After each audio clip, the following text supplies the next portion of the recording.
Good afternoon and welcome to the result con call of Jindal SAW Limited, organized by Batliwala and Karani Securities India Private Limited. At this moment, all participants are in listen-only mode.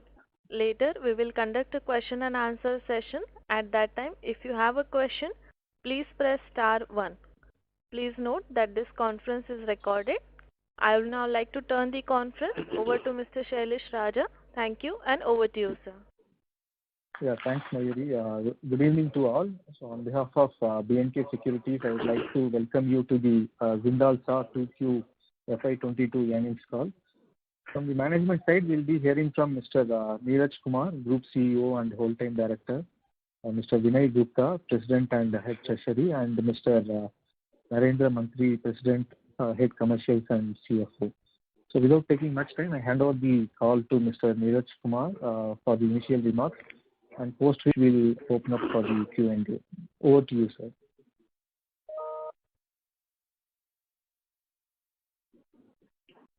Good afternoon, friends. On Friday, we had our board meeting. I'm sure you would have seen the results and also the brief analysis that we attach with the results, which will explain the results. However, let me just walk you through some of the important numbers, and then probably we should go behind the numbers to see what are the highlights and how, in this difficult situation, Jindal SAW stands strong. And why I say difficult situation? Because the second wave of pandemic, the whole economy, we are recovering. The second, at this point of time, if you see, the raw material prices for Jindal SAW is very volatile. We all know what has happened to iron ore. We all know what has happened to iron and steel. And now, we all know what is happening to coal. And all this in a global perspective where China has its own problems, and the spillover of the China effect is still uncertain. So one side you have a completely volatile, unpredictable market with respect to iron ore, with respect to coal, with respect to iron and steel, and still we have a situation where we find ourselves in the middle of year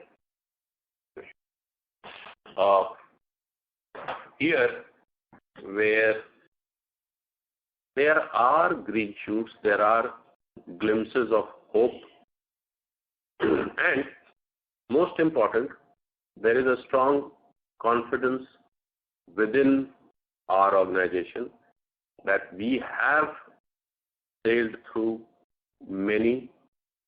This one would be no different. We have actually come to terms with many of these situations. Unless there is a third wave, unless the coal prices continue to remain what they are or even more volatile, I think Jindal SAW is past the cusp.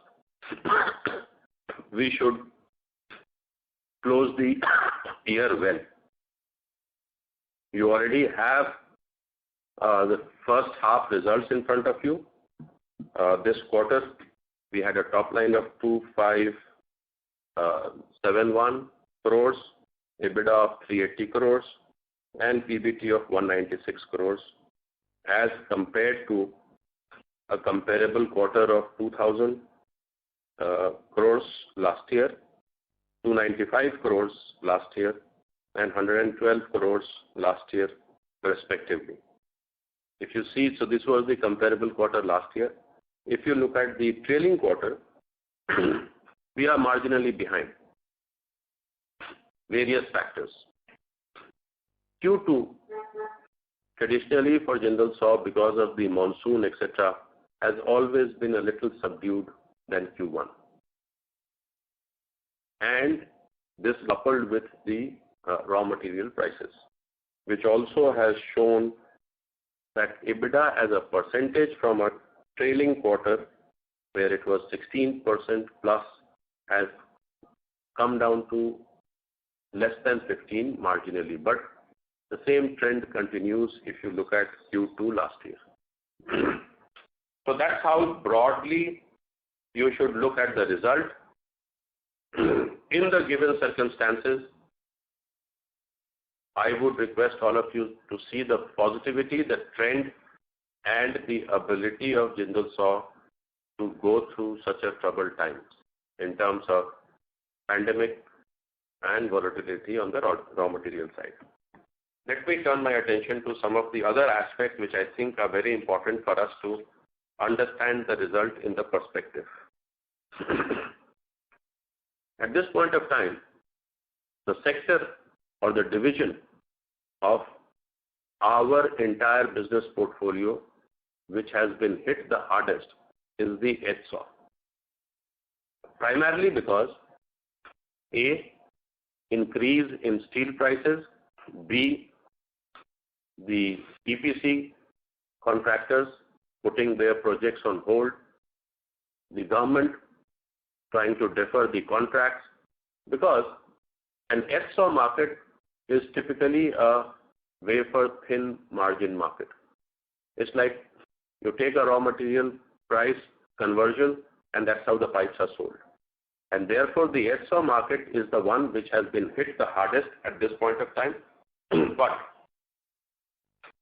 what we must be happy is going forward we seem to have a good time ahead because the Jal Jeevan Mission, the sectoral demand for water for transmission is going to go very strong.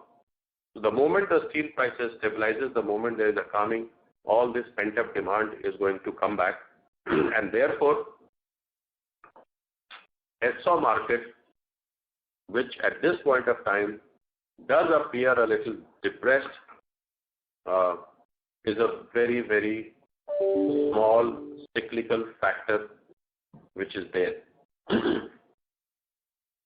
Oil and gas, there is a good news in terms of now GAIL, ONGC, IOCL, they all have some major plans which should be in the market by way of a tender within this year. So oil and gas, especially the oil prices which are stabilizing, also gives you good news for the LSAW business in the export market. Export market, within our sales funnel, we are looking at over 3 lakh tons in the next 2 years. Let me repeat, LSAW, oil and gas, export market, we are looking at over 3 lakh tons in the next 2 years.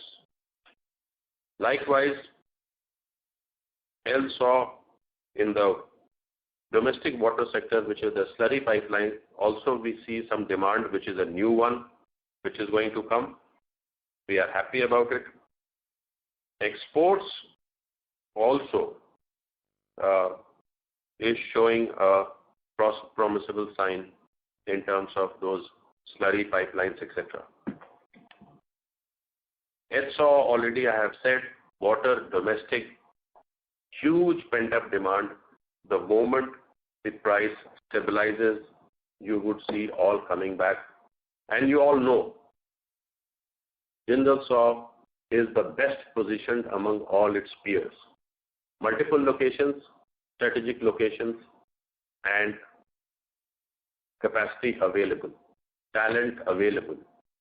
We are absolutely ready. We are production ready, multiple locations, and everything is there. So the moment these demand come, we should be there to take care of it. Looking at order book, it does appear a little low. Typically our comfort zone is over $1 billion. Currently we are at around 700 million, 800 million. But it is not worrisome at all. Because as I told you, LSAW, HSAW, lot of pent-up demand lot of things in the pipeline, and therefore, even though the order book is a little low, relatively low at this point of time, it is not a matter of concern. We have enough to close the year well. Now, let me address the working capital cycle and debt, because they are all interlinked. The working capital cycle, if you see, is showing improvement. Consequently, there is a increase in the short-term debt.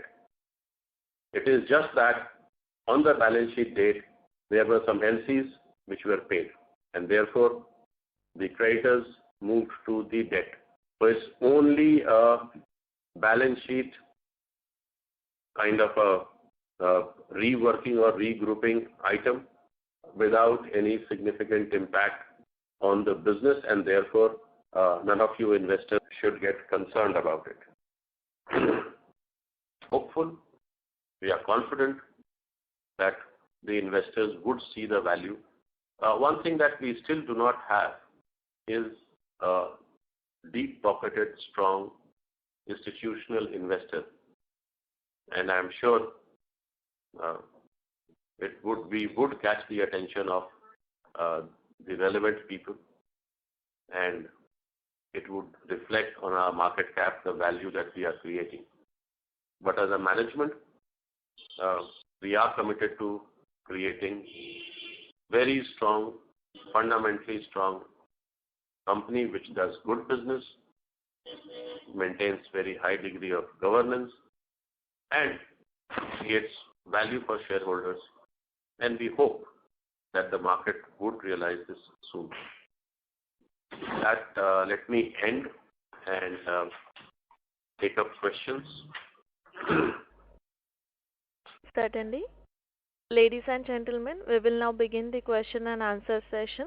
If you have a question, please press star 1 on your phone and await your turn to ask the question when guided by me.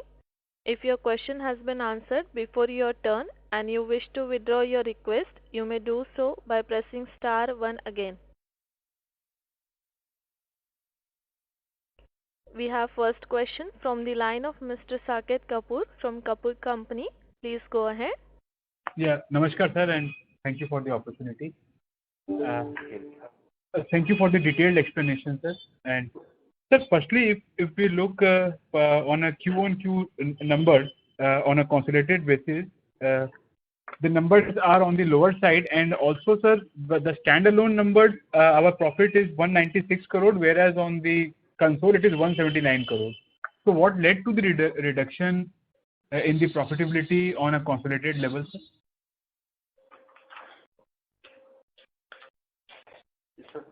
Let me just, okay, to answer your question, standalone to consolidated, the difference is on account of, as I told you, the US has not done well.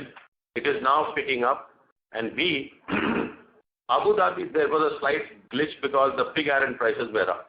See, Abu Dhabi, we don't have blast furnace. It operates on induction furnace. And the pig iron prices, as you know, is also crazy. And that's the one which has caused this dip. But again, it's temporary. We will be able to get over it. Okay, right, sir. And sir, as you are telling that things are going to improve, so how should H2 be shaping up in terms of the deliverables of pipes? And sir, in the order booking also, we have observed that 2100 crores worth of order booking has come from the water segment. So that is mainly towards the large dia pipe that is attributable to, sir? That 2100. So it is both. It is DI as well as large dia. But how do we look forward? As I told you, H1 plus a good prognosis, less the volatility in the raw material market. That's the equation that you should look at. I am restrained by my CFO and others to give you a guidance on the EBITDA of the numbers. But essentially, there is optimism, there is positivity because of our strong order book, ability to get orders. The only hitch is till how long this coal prices remain very volatile.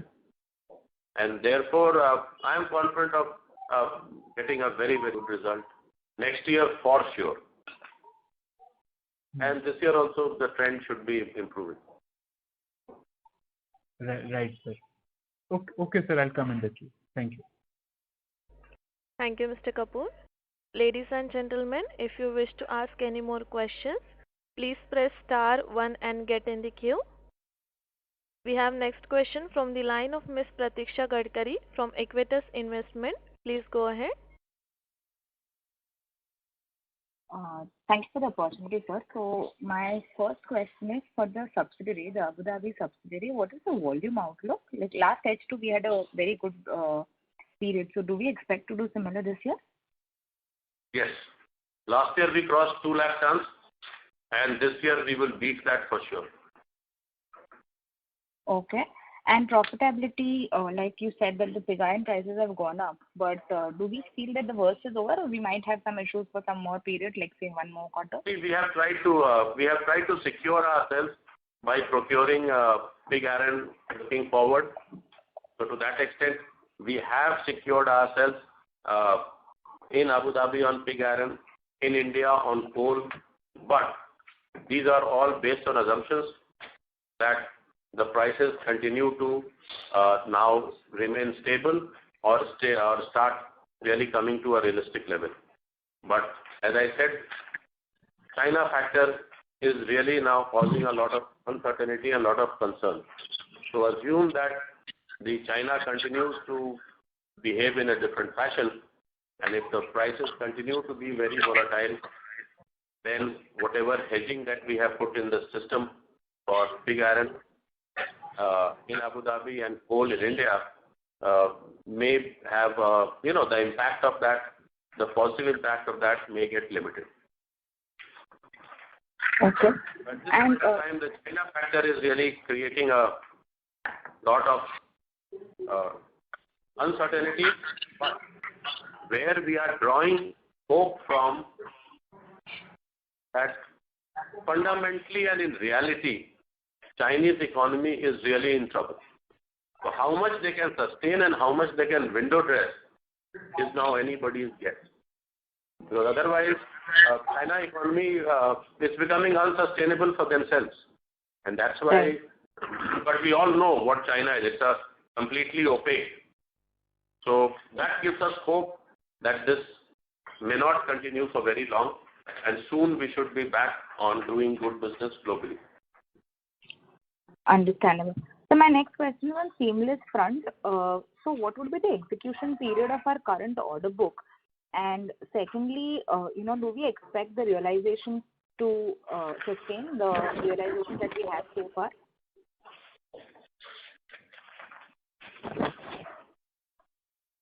What we are doing is, wherever there is an EPC or the contractors are, we have a private participant, we are going back to them for repricing.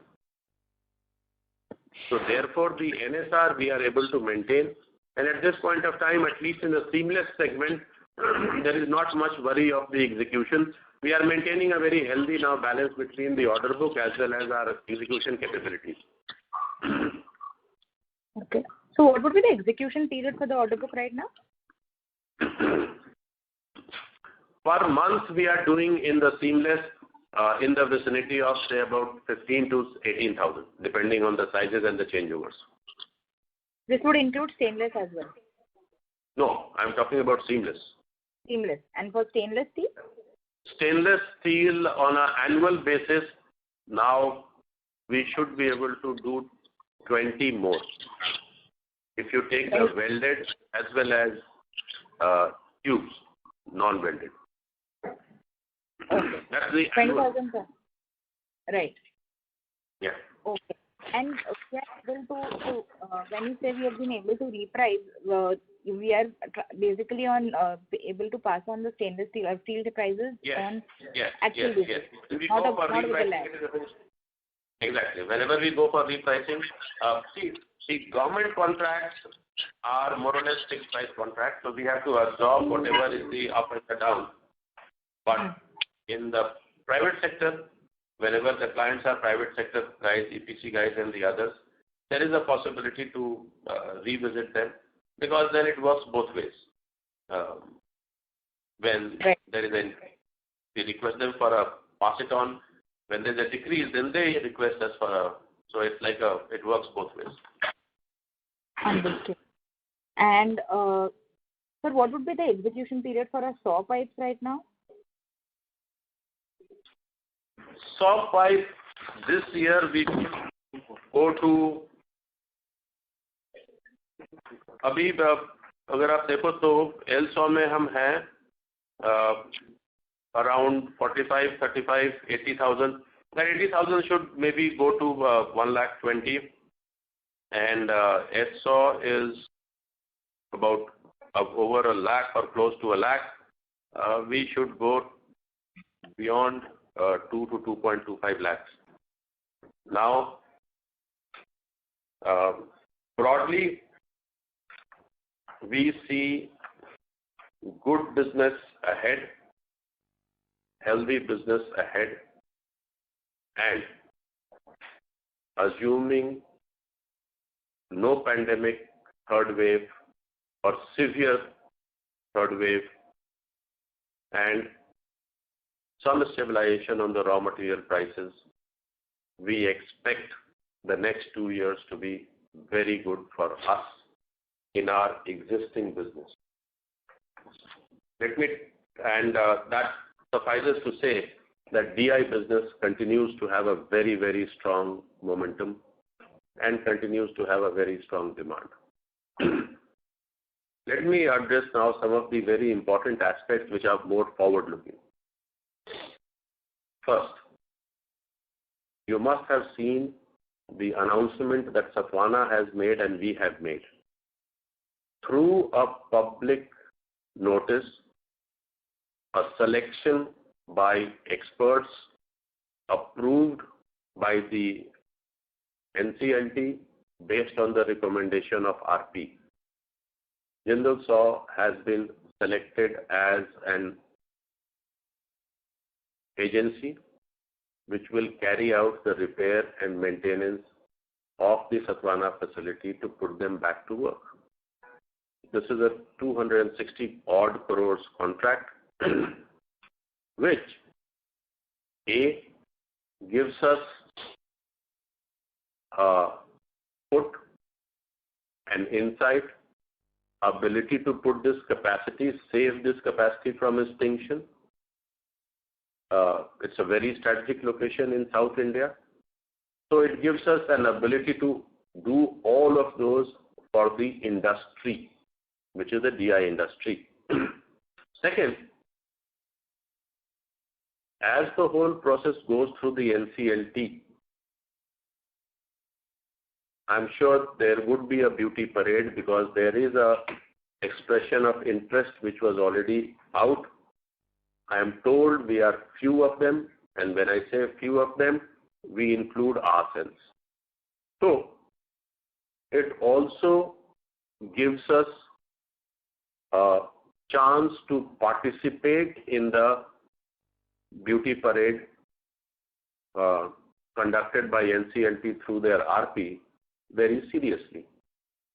So, things have moved in a direction where, upon becoming a successful bidder in the NCLT process, Jindal SAW would add close to 2 to 2.5 lakh tons of DI capacity in South India inorganically, which will be a significant jump in our capacity and ability to address the South Indian market, which thus far has been addressed only by one supplier. This also would give us some power, which is at this point of time captive, plus some surplus power that we can do various things, including using it for group captive. So there would be a certain amount of power also which would be available. Likewise, there would be a certain amount of coke which will be available, which can be a good synergy with Jindal SAW as a whole. So we have won the contract for repair and maintenance. We are among the few who have expressed the interest to participate in the bidding process, and definitely we would be taking this opportunity very seriously. Upon successful completion, if that is an assumption, our DI business will take a significant step forward, including additional power that we can use or we can benefit from, additional coke which we can use or we can benefit from as a overall company. The second important thing that I wish to address is Section 34 argument of NTPC versus JITF. We had a meeting on 25th of November, hearing 25th of October, yeah. We had a 25th. As is expected, NTPC did not comply with the requirements of the court and therefore the court has had a few words for the Learned Counsel of the NTPC, and now they have given a series of dates.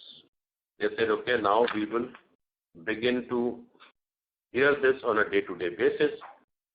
NTPC has been asked to file everything, summarize everything into a 5-pager in terms of their objections. We had to do the same. We have submitted our NTPC is yet to. So we hope that now things are coming to a foray where the judge is very keen that we should listen to now this case on merit. And as I said, judge has also asked both sides to submit something on as a 5-page basis.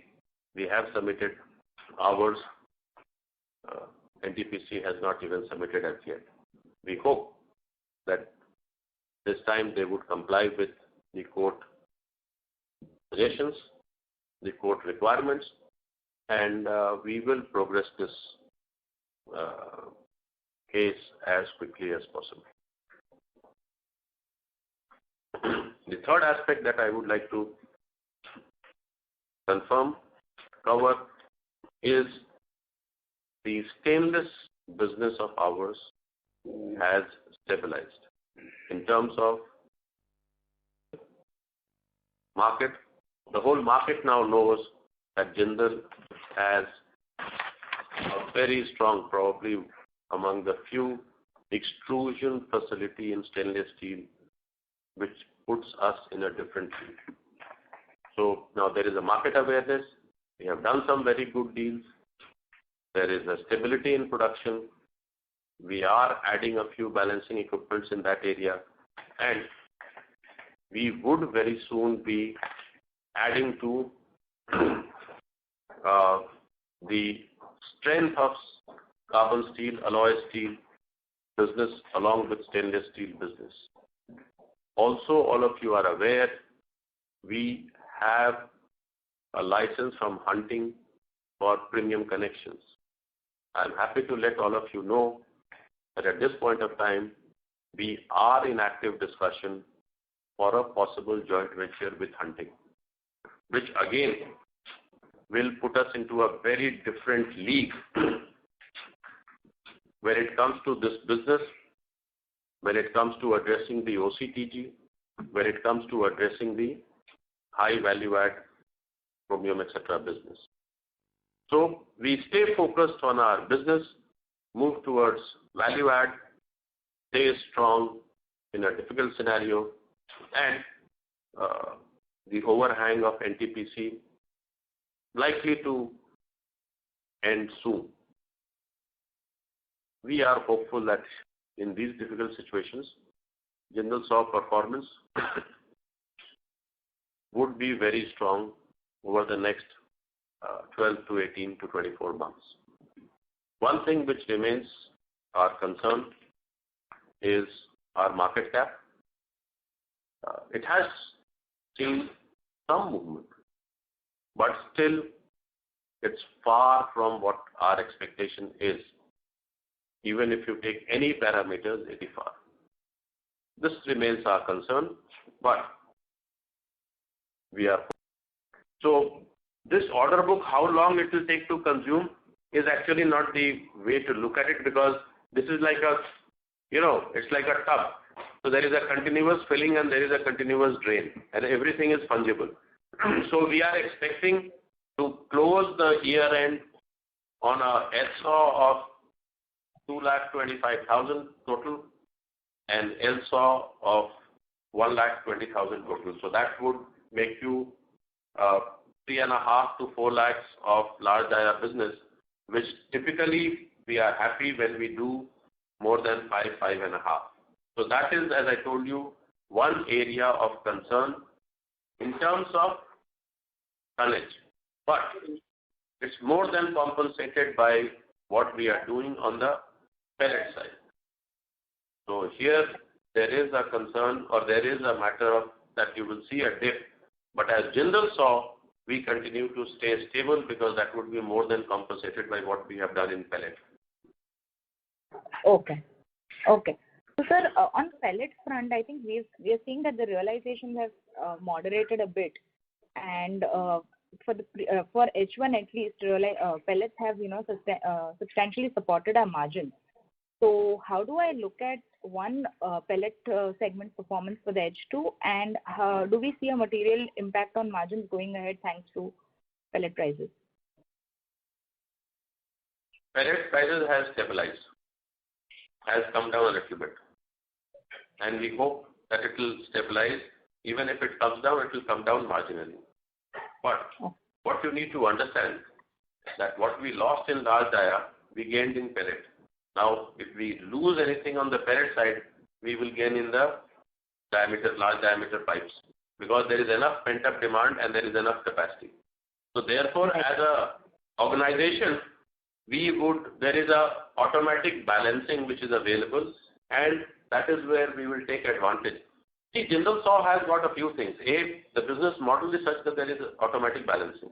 B, our market presence, market positioning is such that we are actually the first among the peers and the equals to get a contract if we want to. So that gives us the flexibility of adjusting very quickly to and making the best of the opportunity. Right. So, sir, do we still stick with the guidance of our EBITDA per ton profitability be similar to FY20 levels for the year, or it might go down a little bit? No, see, last quarter, normally we keep around H1 EBITDA is 15. Last quarter was 16.6, which was pellets. So EBITDA should continue between 14 and 7.5 to 15 and 2.5. Okay. All right. And sir, any plans of debt reduction? Debt will reduce as per schedule. And we have a very healthy profile. We don't want to disturb it, because now the banks, as it is, our cost of borrowing is very good. But now the banks, I'm told, are becoming a little, revenue minded, and therefore any prepayment, they always insist on the prepayment premium or penalty, whichever way you look at it. And therefore, on the term loan basis, as it is, we are somewhere around 1700 crores. It will run its course. Working capital is the one which will keep on going up or down as per the requirement of the business. Okay. All right. Okay. Thank you, sir. Thank you, Ms. Pratiksha. Next we have in queue Mr. Vikas Singh from Phillip Capital. Please go ahead. Good evening, sir. Good evening. Sir, just wanted to understand a little bit more on Sathavahana. Sir, who will pay for this contract which we have got, or is this a contingent on the fact that somebody has to win this asset and then they will pay you back from the money they will do for NCLT? Just wanted to understand that side of it. The contract is structured such that once we put this whole two facilities to work in terms of once it is up and running commissioning, then we would be allowed to produce, sell and recover our money. This is one process. This is how the construct of the contract is for repair and maintenance. Second is NTPC process, which is the process of, second the NCLT process.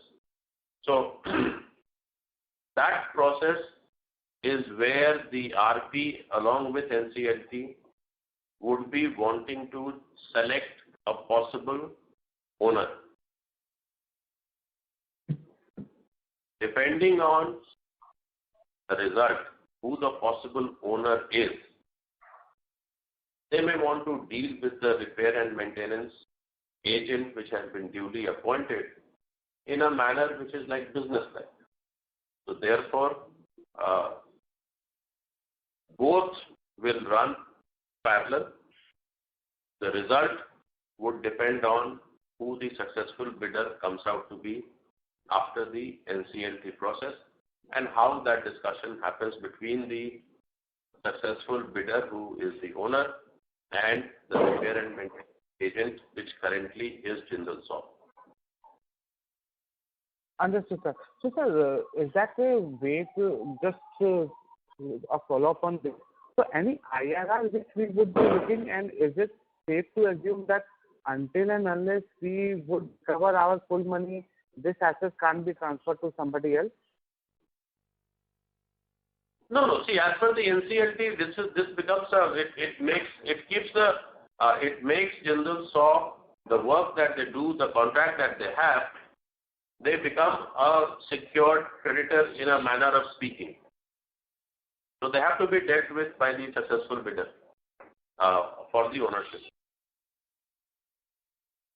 Understood. Any IRR we are getting on this initial investment which we would be putting up in Sathavahana? In case if we don't win it, then there should be some IRR, right? It's not about the just absolute money returning. At present, the beauty parade is yet to happen. There are several players in the EOI, and therefore I would like to park this answer to this question for a later date. Understood. So my second question pertains to one in our press release. We have written that we were very cautious in taking new orders because of the high prices. So just wanted to understand, have we came to the understanding that the price increase in steel has basically came to an halt, and now we would be aggressively participating in order, or we are still trending a little bit sideways for some more time? Just wanted to understand our bidding strategy going forward. Bidding strategy for what? So basically, like you say, given in the press release that you were very cautious in taking new orders. So have we now would be bidding aggressively going forward, thinking that the bidding strategy is very simple. The bidding strategy is simple. We will participate in all opportunities that come our way, but we will not bend over backwards to do what in our view is not a good business. Thereby what I mean is, since we have a healthy order book, since we have multiple businesses, we don't think there is any reason for us to get desperate. And whenever we have seen in a oligopolistic situation, people who have got desperate anyways, they have steamed out very quickly. So we are building the strength and staying power to stay till we are able to do good business, and we don't see any reason or anything to worry about it. We will definitely not act desperately in the market. Understood, sir. Sir, pertains to a previous question asked by one participant account regarding repricing of orders. So could you share with us what percentage of our order has been repriced and the margins have been now protected there?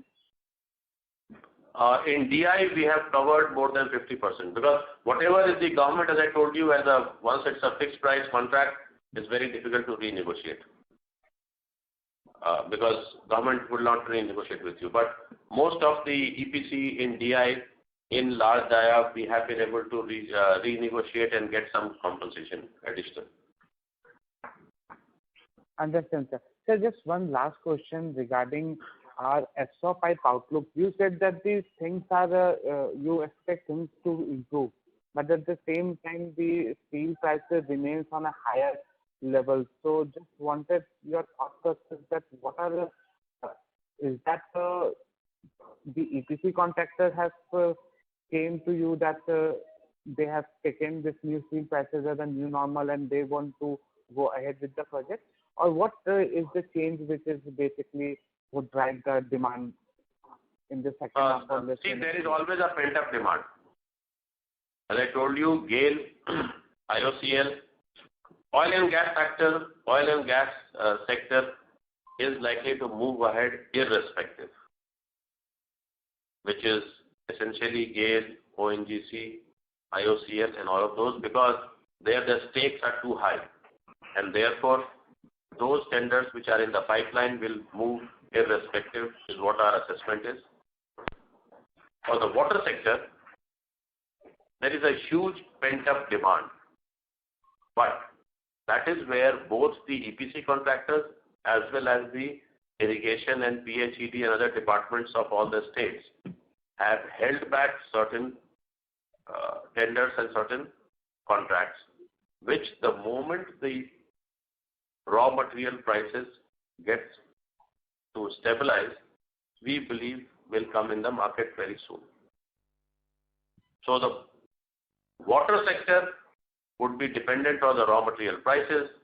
Oil sector will come irrespective, and we expect some very large orders to come in the coming 4 to 5 months. Understood, sir. That's all from my side. Thank you for taking my question, and all the best. Thank you. Thank you, Mr. Singh. Next, we have in queue Mr. Rishabh Shah from RS Capital. Please go ahead. Yeah, sir. Thank you for the opportunity. I just want to understand, sir, on supply side, the segments that we cater and the markets that we operate, how much, percentage supply is going to come in the next 1-2 years? You can share some insights here, sir. How much? How much percentage supply, is going to come? Capacity addition is going to come in the segments that we operate and in the markets that we cater in the next maybe 1 year or so. 1 year or so, not much. Except for Sathavahana 250,000 capacity getting revived. I don't see in 1 year anything coming in large dia. We already have a lot of capacity.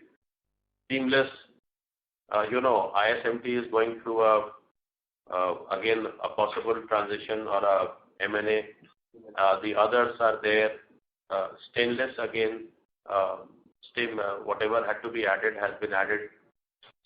Pellets, I don't see any major addition. So in terms of capacity getting added into the system in all 4 segments or including stainless, I don't see much in the next 12 months except for Sathavahana. Okay. And some on pricing, you understand it's very dynamic, but as per your assessment, overall, how much in a worst case scenario, how much lower can prices go, the next 3 to 6 months, or or any risk you see? Why would the price go next to 6 months? Which price are you talking about? Worst case scenario? Yeah, well, in general, in all the products that we cater to. Boss, you have to be clear now. Prices going down in raw material is not bad news. It's not a worst case scenario. It's a good sector for us. Likewise, prices going down in the pipe sector. Why would the prices go down in the pipe sector unless the raw material falls more than that? Iron ore, pellets, again, correction has happened, stabilization has happened. So, don't worry about too much dip in the prices. Only keep an eye on the raw material, which is iron and steel, coal and iron ore, and that would guide the market, because there is not a glut in the market that any of us, by that I mean pipe manufacturers, are artificially going to suppress the prices. Because if somebody wants to hurt themselves, is a different issue. At least, as I told you, certainly, very certainly, we are not going to become desperate, and we will not have a desperate move. And we don't think anybody should do that or would do that. So prices में आपको बहुत ज़्यादा तकलीफ नहीं आनी चाहिए. Raw material की prices के बारे में आप चिंता करें, और उसमें भी if you have a view on the China factor, then please let us know. I would love to hear that. Okay, sure. And the last thing, sir, on the long-term debt, how much are we planning to repay by next year, sir? देखो अभी हम 1700 के पास हैं, हम अगले 1521. So we are at 1521 this year. In the next 12 months, we will have 250 to 300 crores, which we will repay. We have a very comfortable cash position, so we will repay. As I told you, we don't want to accelerate this, because as it is up to अपना long-term debt to EBITDA has come down much lower than 1. Understood, sir. Okay. Thank you so much. Thank you, Mr. Shah. Next we have in queue Mr. Saket Kapoor from Kapoor Company. Please go ahead. Yes, sir. Sir, any update you have for the sale of the non-core assets, as due to COVID, site visits could not have been concluded earlier. So, do we have any other update? Yes, non-core assets. There were 3 EPC. We already are in a joint venture, and that joint venture is doing very well. I'm sure if you ask my office, they will give you a semblance. We have now a joint venture for our EPC business, which is called JWIL. That's doing very well. That's one of the non-core business. Second non-core business is waste to energy. We already have a signed term sheet. Now I'm told there is a movement, because their international experts wanted to come to India to complete the last leg of DD. International flights have begun, and therefore we expect that should continue, that complete process should get completed. The visit of the technical expert should happen before the year end. And in the real business also, we are seeing some traction. There are few people who are talking to us. So all 3 non-core business have stopped being a drain on cash into the system. That's the first important thing, that we have stabilized our non-core business in terms of performance. In terms of effort to monetize is still on, and now there appears to be some visibility on the steps on closures towards that. Before March 2022, we hope that we would make substantial progress on that. Right. Sir, if you could also throw some light on what was the contribution from this US facility and what is the scope of work there, sir? Is it only about the coating work that we are doing at US, or we are also manufacturing pipes there? And what was the forex impact for the first half on the numbers? How has the forex behaved? Yeah, as far as Jindal SAW India is concerned, what is consolidated is only the coating 50 crore. And the contribution in the last quarter or half year? Last quarter. Last quarter they added 50 crore to the Top line and 6 crore EBITDA. Okay. So you heard that. Yeah, I heard. At this point of time, we do have 5 manufacturing facility, etc., but they are not a part of Jindal SAW. As Jindal SAW, we added 50 crores in top line and 6 crores as EBITDA, which is of the coating facility. Okay. That is the EBITDA numbers. So what is the PAT numbers? Are we making money from the US business or losing? No, we are in the positive side. Right. And on the forex part, sir, how have the forex played? Well, that business is in US, huh? No, sir. I'm talking about the foreign Everything exchange. that we do. I'm talking about the foreign exchange impact on the numbers on the P&L, whether it was positively contributed or That would be in the Positive. that would be not covered there. It would be a part of your revenue and interest cost. Just let me look at it. Net gain loss. No, it's more or less neutral. Okay. And lastly, sir, it was very comforting to hear today from you that it is the shareholders' value creation that the team and the management is looking forward to. So, in terms of the sustainable value creation, what other steps are you contemplating, sir, going forward that will give the message to us that the work is in progress? And sir, for the capex part, sir, how much? What is the capex we are going to do for what we have done for the first half, and how much is due for the year? Okay. No major capex. Whatever is there, normal capex will continue, and whatever we have done in H1 should just make it into, and that should suffice. Okay. Didn't get you, sir. Come again, sir. Achha, now, Saket, I need your help. See, I know you have been a avid follower of Jindal SAW. And when we say that we are there to create shareholders' value, in fact, I would actually not only from you, but all people who have been following us very closely, I would love to hear from them that as management, as an organization, which is the box that we have not ticked. The only thing that we have not done is we are waiting for the market cap, the shareholders to realize the value. But for that, please guide us, please tell us, and this is an invitation to all our stakeholders, all people who are interested in us, following us. You have our email. Please give your suggestions. See, we have reorganized ourselves. We have sold non-core business. We have monetized whatever we can. Debt is under control.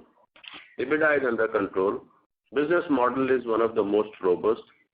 So just look at all aspects, whether it is balance sheet, whether it is business, whether it is P&L. And we are hoping, we are definitely hoping, as the market cap has begun to react or has begun to now realize the value and move, things would move.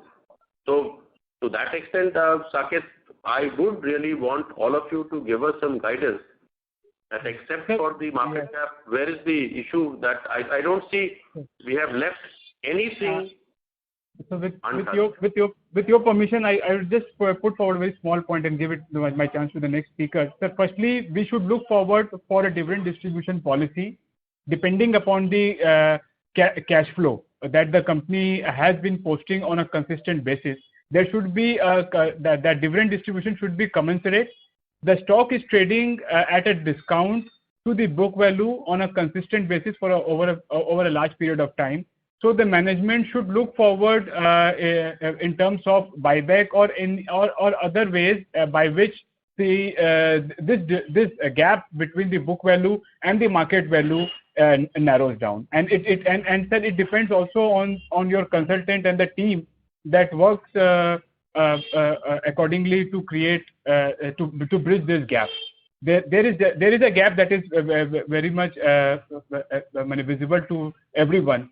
So that is the top of the mind which I thought.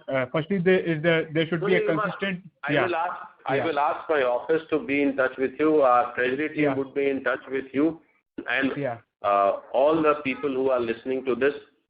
If any one of you wish to guide us, give us suggestions, ideas, we would be more than happy to engage with you, and we will definitely consider these as we move along. Right, sir. And we are hoping for stable and consistent set of operational performance going forward, sir, from the management. This is what I can conclude from your introductory and also that is assured. That is assured. Yes, and we are being run as a professional management, so there is no second thought on these two factors. So hopefully, sir, the point is well taken by the teams. Sure. Thank you. Thank you, sir. Thank you, sir. Thank you for the opportunity, and happy Diwali to the entire team, sir. Hope it brings prosperity to everybody and safety paramount, sir. Thank you. Yeah. Wish you a happy Diwali as well. Thank you, Mr. Kapoor. There are no further questions. Now I would like to hand over the floor to Mr. Shailesh Raja for closing remarks. Yeah, thank you all for attending this session. We especially thank the Jindal SAW team for their time. Neeraj sir, any closing comment would you like to make? I would like to thank all the shareholders, all the stakeholders for their continued interest. We do know and we do realize market cap is something that is a common concern for all of us, and I hope we will be able to address this sooner than later. The market would realize and give us the rightful place. What we assure you is of consistent, good performance and fundamentally strong company. That is our firm assurance to all of you. And with that, let me give all of you a lot of greetings for the season. Happy Diwali to all of you. This is a lovely now next few months. All of you, please stay healthy and stay blessed. Have a happy life. Thank you all. Bye.